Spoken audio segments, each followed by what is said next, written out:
പവിത്രത്തിന്റെ ഒരു അപ്കമിംഗ് എപ്പിസോഡിലേക്ക് എല്ലാവർക്കും സ്വാഗതം.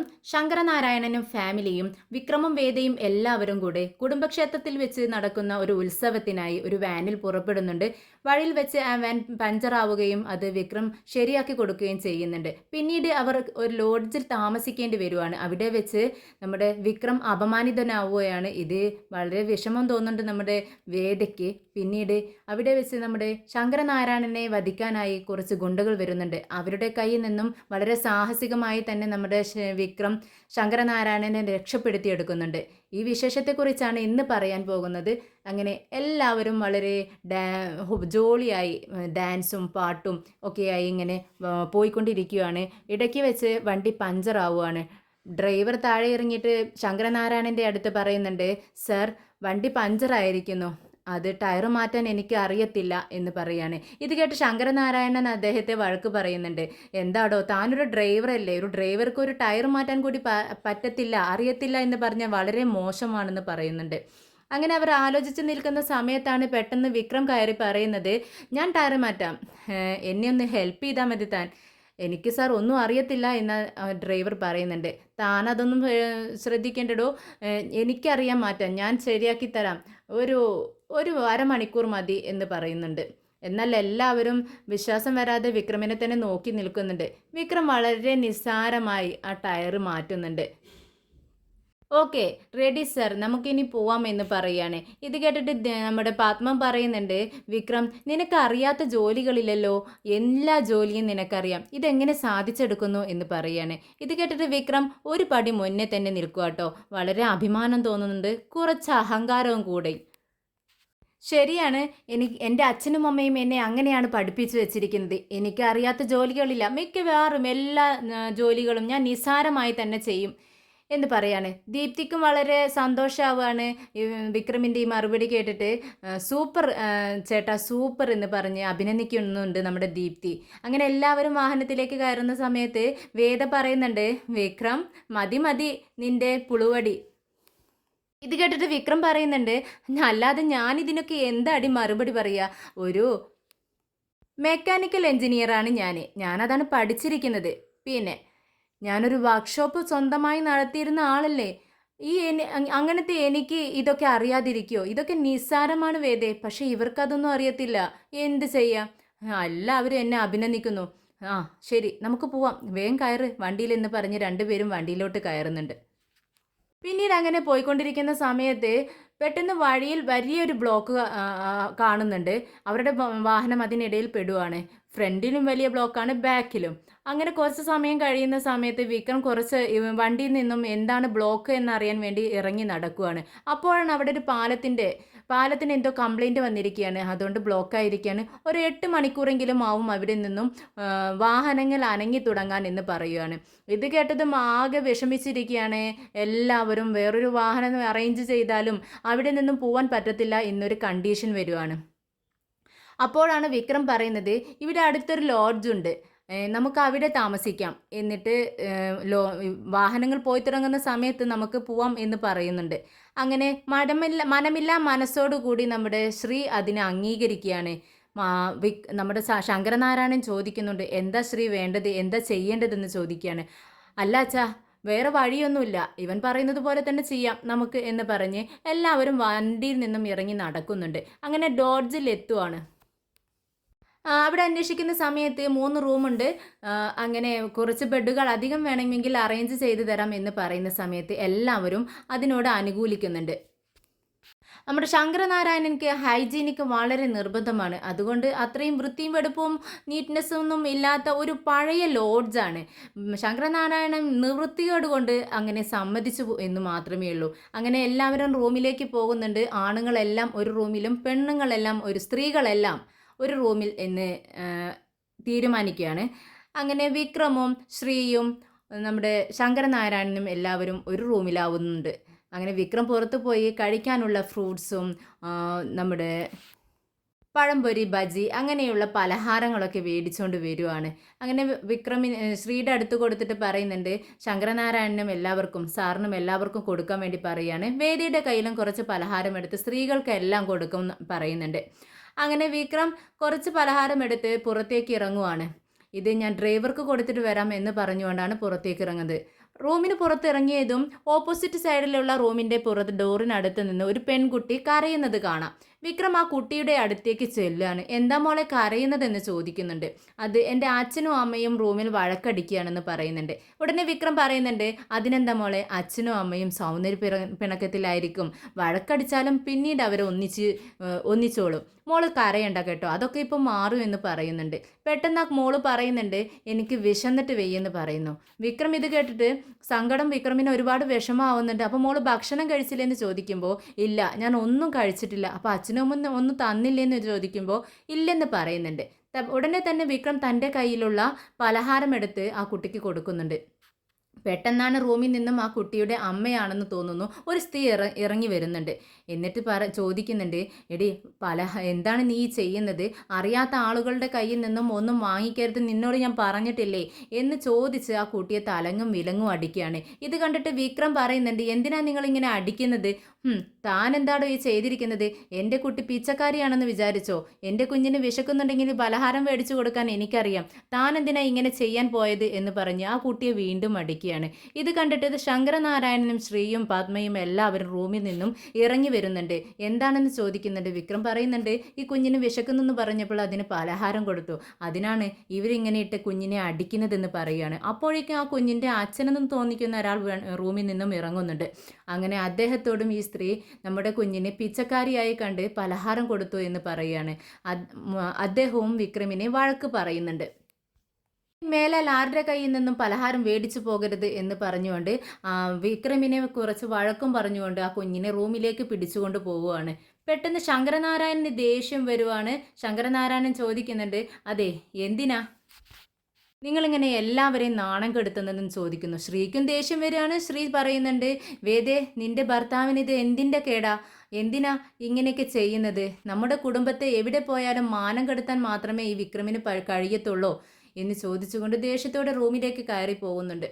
ഉടനെ തന്നെ വേദ പറയുന്നുണ്ട്, അത് എൻ്റെ ഭർത്താവ് ചെയ്തത് ശരി തന്നെയാണ്, തെറ്റാണെന്ന് ഞാൻ പറയത്തില്ല, ആരായാലും വിശക്കുന്ന കുഞ്ഞിന് ഭക്ഷണം കൊടുക്കും, അത് ഞാനായാൽ പോലും, അതിൽ തെറ്റുണ്ടെന്ന് എനിക്ക് തോന്നുന്നില്ല എന്ന് പറയുന്നുണ്ട്. എന്നാൽ ശങ്കരനാരായണൻ പറയുന്നുണ്ട്, വേദേ നീ ഒന്ന് ഓർക്കണം, നിന്റെ മകളാണ് നിങ്ങൾ ഇങ്ങനെ നിന്ന് കരയുന്ന സമയത്ത് ഒരു പരിചയമില്ലാത്ത ഒരാൾ വന്ന് പലഹാരം കൊടുത്താൽ നീ എങ്ങനെ പ്രതികരിക്കും, അതേ മാത്രമാണ് ആ സ്ത്രീയും ചെയ്തുള്ളൂ എന്ന് പറയുന്നുണ്ട്. അങ്ങനെ ശങ്കരനാരായണൻ അതിനെ ന്യായീകരിക്കുകയാണ്. അങ്ങനെ വേദ പെട്ടെന്ന് തന്നെ റൂമിലേക്ക് കയറി പോകുന്നുണ്ട്. പിന്നീട് ശങ്കരനാരായണൻ പുറത്തുള്ള ടോയ്ലറ്റിലേക്ക് പോവാണ്. റൂമിന് പുറത്താണ് ടോയ്ലറ്റ്. അതിലേക്ക് പോകുന്ന സമയത്ത് പുറത്തൊക്കെ 2-3 പേര് ഇങ്ങനെ ഗുണ്ടകളാണ് തോന്നിക്കുന്ന കുറച്ച് 2-3 പേരിങ്ങനെ നിൽക്കുന്നുണ്ട്. ശങ്കരനാരായണൻ അത് ശ്രദ്ധിക്കുന്നില്ല. ടോയ്ലറ്റിലേക്ക് കയറുന്നുണ്ട്. 2-3 ടോയ്ലറ്റ് ഉണ്ട്. വരിക്ക് ഇങ്ങനെ ലോഡ്ജ് ആയതുകൊണ്ട് തന്നെ അടുത്തടുത്തിട്ടുള്ള ടോയ്ലറ്റിലാണ്. ഒന്നിൽ ശങ്കരനാരായണൻ കയറുവാണ്. പെട്ടെന്ന് ഈ 3 പേര് ടോയ്ലറ്റിനടുത്തേക്ക് ചെല്ലുവാണ്. ഷർട്ടിന് പിറകിൽ നിന്നും കത്തി പോലുള്ള മാരകായുധങ്ങൾ എടുക്കുന്നുണ്ട്. വാള് പോലുള്ള സാധനങ്ങളൊക്കെ 3 പേരുടെയും കയ്യിലുണ്ട്.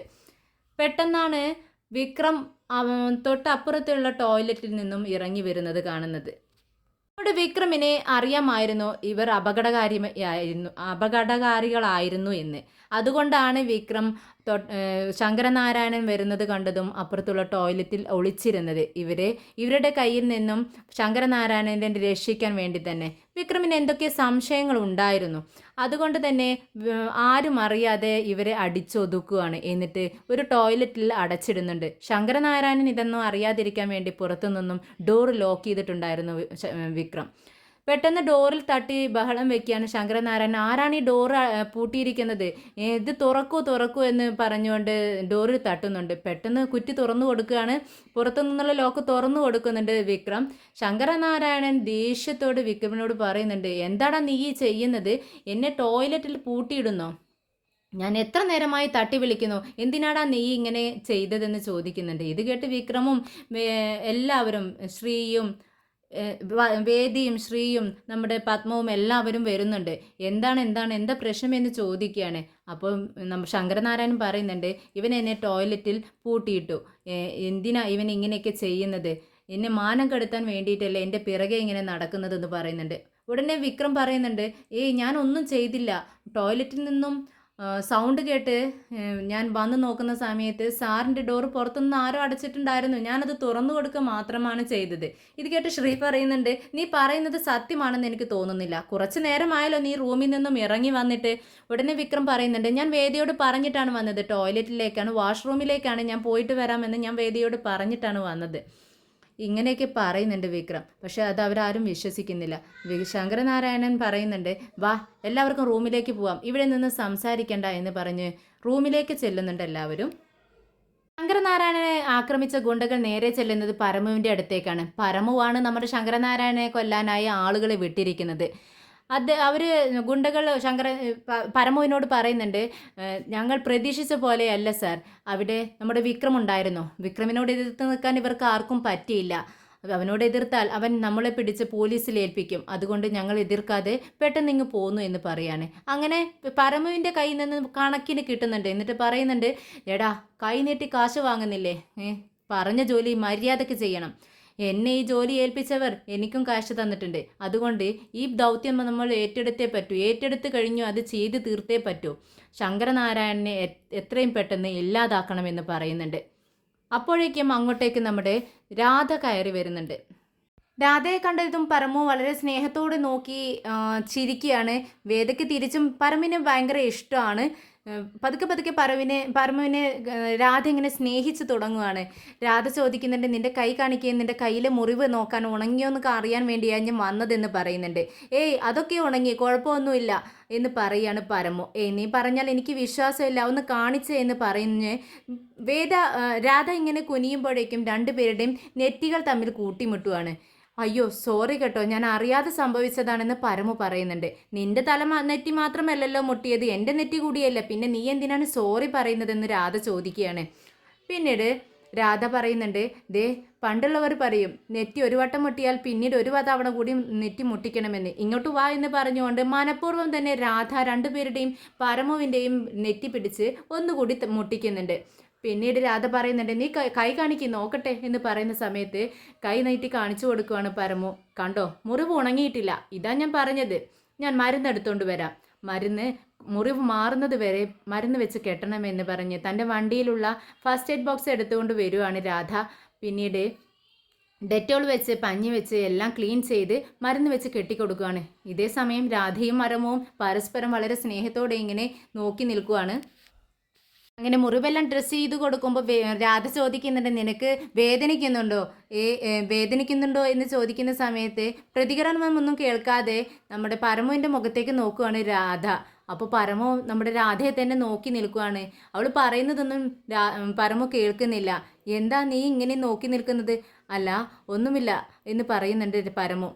ശരി, എന്തായാലും ഞാൻ നീറ്റായിട്ട് കെട്ടിവെച്ചിട്ടുണ്ട്, ഇതിങ്ങനെ ഇരിക്കട്ടെ, പിന്നെ ഞാൻ പോട്ടെ എന്ന് ചോദിക്കുക.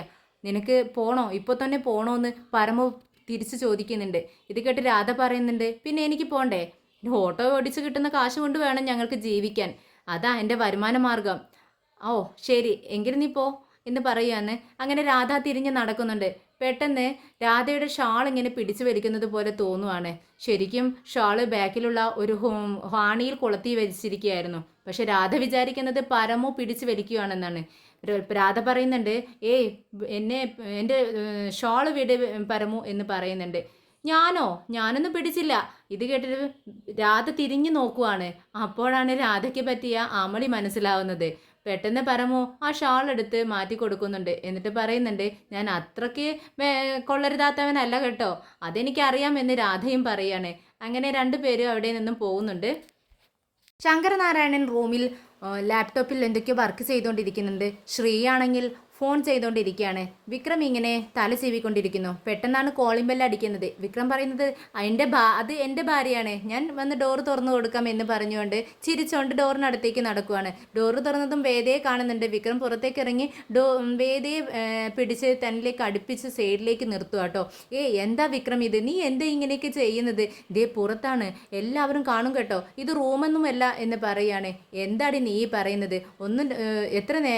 ഒരു ദിവസമായില്ലേ നിന്നെ കാണാതെ, അടുത്ത് കിട്ടാതെ ഞാനിങ്ങനെ നിൽക്കുന്നു, നീ എന്താടി ഇങ്ങനെയൊക്കെ പറയുന്നതെന്ന് ചോദിക്കുകയാണ്. പിന്നെ 1-2 ദിവസമൊക്കെ ഇങ്ങനെ കാണാതിരുന്നെന്ന് വെച്ചിട്ട് എന്താ കുഴപ്പമെന്ന് ചോദിക്കുക. ആ നിനക്കങ്ങനെ പറ്റുമായിരിക്കും, എനിക്ക് പറ്റത്തില്ലെന്ന് വിക്രം പറയുന്നുണ്ട്. ദേ വിക്രം, അമ്മയ്ക്ക് തീരെ വയ്യ, കാല് വേദന, ഞാൻ മരുന്ന് തേച്ച് തടവി കൊടുക്കാമെന്ന് പറഞ്ഞിരിക്കുകയാണ്, ഞാൻ ചെല്ലട്ടെ അങ്ങോട്ടേക്കെന്ന് പറയാണ്. വിക്രം അവളെ പിടിച്ച് ഇങ്ങോട്ടേക്കിന് വലിക്കുന്നുണ്ട്. എന്നിട്ട് പറയുന്നുണ്ട്, ദേ വേദേ, നീ വല്ലാണ്ട് ആളാവല്ലേ, കുറച്ച് നേരം മരുന്ന് തേച്ചില്ലെന്ന് വെച്ച് ഒരു കുഴപ്പം വരുത്തില്ല. പിന്നെ നിനക്ക് ഞാൻ ബിരിയാണി വാങ്ങിച്ചു കൊണ്ടുവന്ന് തന്നില്ലേ, അത് നീ കഴിച്ചോ, എങ്ങനെയുണ്ടായിരുന്നു, അതൊന്നും പറഞ്ഞില്ലല്ലോ നീ എന്ന് ചോദിക്കുന്നുണ്ട്. ഇത് കേട്ടു അപ്പോൾ വേദ പറയുന്നുണ്ട്, വിക്രം ബിരിയാണി ഞാൻ കഴിച്ചിട്ടില്ല. അതെന്താ നീ കഴിക്കാത്തത്? അത് ബിരിയാണി കൊണ്ടുവരുന്ന സമയത്ത് നീയല്ലേ എനിക്ക് വാരി തരാറുള്ളത്. അത് ചിക്കനൊക്കെ കൂട്ടി ബിരിയാണി നീ എനിക്ക് വാരി തരുന്ന സമയത്ത് ഒരുപാട് ടേസ്റ്റാണ് കഴിക്കാൻ. എനിക്ക് നീ ഇല്ലാത്തതുകൊണ്ട് എനിക്കത് കഴിക്കാൻ തോന്നുന്നില്ല. ആവോ, അതിനാണോ പ്രശ്നം? നീ വാ, ഞാൻ വാരിത്തരാമെന്ന് വിക്രം പറയുന്നുണ്ട്. ഏയ് അതൊന്നും പറ്റത്തില്ല, എന്നെ നാണം കെടുത്താൻ വേണ്ടിയിട്ടാണ് നീ ഇങ്ങനെയൊക്കെ ചെയ്യുന്നത്. എല്ലാവരും റൂമിലുണ്ട്, അത് സാരമില്ല, നമുക്ക് വീട്ടിൽ പോയിട്ട് വാങ്ങിച്ച് കഴിക്കാം വിക്രം. ഇത് കേട്ട് ഇങ്ങനെ വിക്രം വേദയെ ചേർത്ത് പിടിച്ച് നിൽക്കുന്ന സമയത്താണ് പെട്ടെന്ന് റൂമിൽ നിന്നും ശ്രീ ഇറങ്ങി വരുന്നത്. ഇത് കണ്ടിട്ട് ആകെ നാണക്കേടാവുകയാണ് ശ്രീക്ക്. എന്നാൽ വിക്രമിന് ഒരു കുലുക്കവുമില്ല. വേദ പെട്ടെന്ന് അങ്ങ് അകന്ന് നിൽക്കുന്നുണ്ട്. എന്താ വിക്രം ഇത് കണ്ടില്ലേ, ചേട്ടൻ്റെ മുന്നിൽ വെച്ച് ഞാൻ നാണം കെട്ടു. ഓ പിന്നെ ഈ റൊമാൻസ് ഒന്നും നിന്റെ ചേട്ടൻ അറിയാത്തതല്ലേ എന്ന് വിക്രമും പറയുന്നുണ്ട്. അങ്ങനെ പെട്ടെന്നാണ് അതിനെ റൂമിൽ നിന്നും അപ്പുറത്തെ റൂമിൽ നിന്നും സൗണ്ട് വഴക്ക് കേൾക്കുന്നത്. ഇത് കേട്ട് വിക്രം ഇങ്ങനെ ശ്രദ്ധിച്ചുകൊണ്ട് നിൽക്കുക. അപ്പോൾ വേദ പറയുന്നുണ്ട്, ദേ വിക്രം, നീ വീണ്ടും തുടങ്ങിയോ? അവിടെ എന്താന്ന് വെച്ചാൽ നടക്കട്ടെ, നീ അങ്ങോട്ടേക്ക് ശ്രദ്ധിക്കേണ്ടെന്ന് പറയുന്നുണ്ട്. പക്ഷേ വിക്രം അത് തന്നെ ശ്രദ്ധിച്ചുകൊണ്ട് നിൽക്കുകയാണ്. വേദേ, എന്തോ പ്രശ്നമുണ്ട്. ഓപ്പോസിറ്റ് റൂമിൽ ഇന്നലെ ആ കുട്ടി കണ്ടില്ലേ, ആ കുട്ടി നന്നായി കരയുന്നുണ്ടായിരുന്നു.